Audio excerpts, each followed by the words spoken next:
Buya Hamka dimasukkan ke dalam penjara. Naik tapak kaki sepatu ke atas meja. Buya Hamka duduk.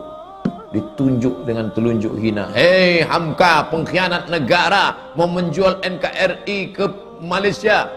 Sampai terlintas di hati Buya Hamka, nampaknya pisau silet di tepi penjara. Hamka ambil pisau silet itu, potong saja ke tangan. Tak ada gunanya kau hidup. Di Maninjau kau bergelar datuk, di Masjid Al-Azhar kau bergelar buya, doktor dari Al-Azhar. Tak ada gunanya kau hidup dihina. Itu saking sakitnya hati Buya Hamka, dituliskannya dalam buku Tasawuf Modern. Beli Tasawuf Modern. Buya Hamka ketika mau meninggal minta bawakan, nak tolong ambilkan Tasawuf Modern, aku mau mengenang sakitnya di penjara. Waktu sakitku makin parah, kata Buya Hamka, dipindahkan aku ke rumah sakit hadiah dari pemerintah Rusia di Jakarta, namanya Rumah Sakit Persahabatan.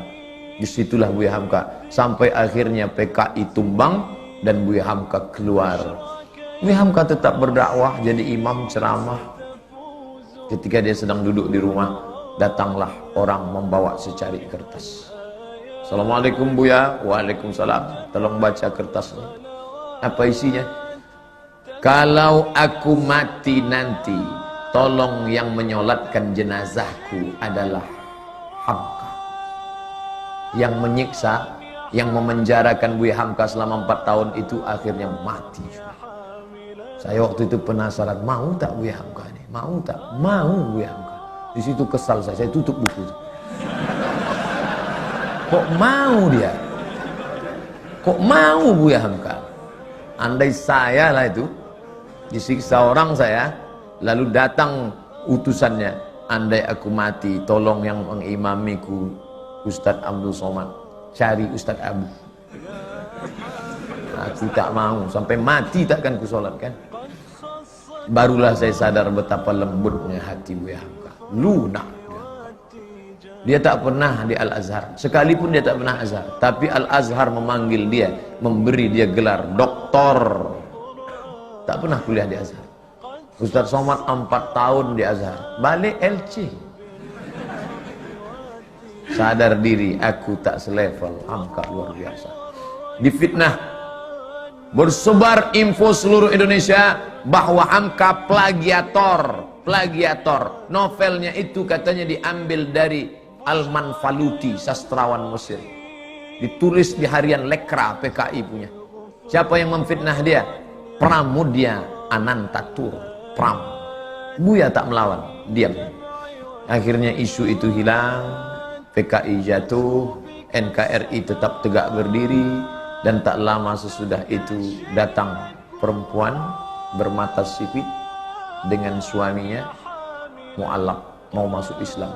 Assalamualaikum. Waalaikumsalam. Kamu siapa? Nama saya. Enggak. Dia mau masuk Islam. Kata Buya, kamu ni siapa? Saya disuruh ayah saya kemari Buya. Untuk apa? Supaya suami saya ni calon masuk Islam, belajar Islam sama Buya. Nama ayah kamu siapa? Pramudia Anantatur. Begitu cara Pram minta maaf. Dia tak datang ke rumah Hamka. Anak menantunya disuruhnya belajar Islam. Dan Hamka mengajar menantu Pram itu sampai paham Islam. Lembut hati Hamka. Padahal fitnah luar biasa. Andai saya lah jadi Hamka waktu itu. Datang orang mau belajar Islam, sampai mati tak akan kuajar. Kau cari aja ustaz lain. Itu ustaz di MDI 1000 orang. Di IKMI ada 600 orang. Panas hatiku. Karena kalau hati kita panas, ngajar orang tak betul. Bismillahirrahmanirrahim. Kita marah. Tapi ternyata marah Hamka itu melebur. Bersama apa? Maaf. Tak berkesan. Kalau masih berkesan, berbekas, bukan maaf. Saya maafkan dia Pak Ustaz. Tapi untuk datang ke rumahnya rasanya 2030 lah Pak Ustaz. Belum. Itu belum maaf. Tak ada contoh. Nanti kalau saya sebutkan Nabi, orang, itu kan Nabi. Saya sebutkan Abu Bakar, itu kan Abu Bakar. Mana orang kita? Hamka, kurang awak mana dari Maninjau.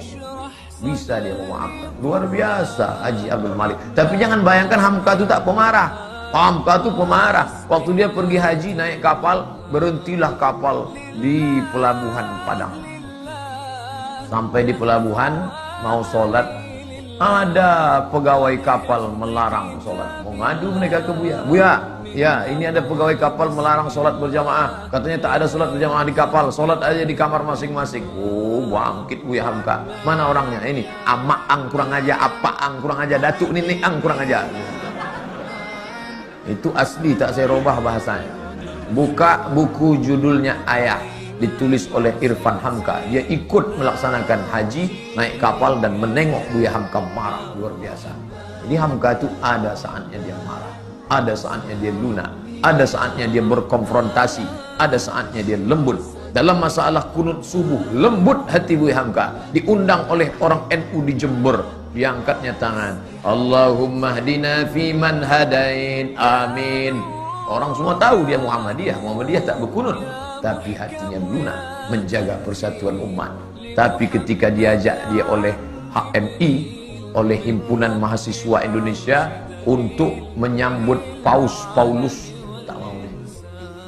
Ayolah Buya, kita tunjukkan bahwa kita ini welcome terhadap Paus. Tidak. Kenapa Buya tak mau? Bagaimana aku bersalaman dengan orang yang sudah mengkristenisasikan anak bangsa? Tak mau dia. Begitu juga dengan fatwa Natal bersama. Buang itu fatwa. Ratu Alamsyah Prawira Negara tertekan karena Presiden Menteri mau Natal bersama. Cabut fatwa Natal. Atau Buya berhenti jadi ketua MUI. Lebih baik aku berhenti jadi ketua MUI daripada mencabut fatwa Natal bersama. Hamka keras berprinsip, tapi saat-saat memaafkan dia lunak. Kita ambil maaf Hamka di bulan Syawal yang penuh barakah.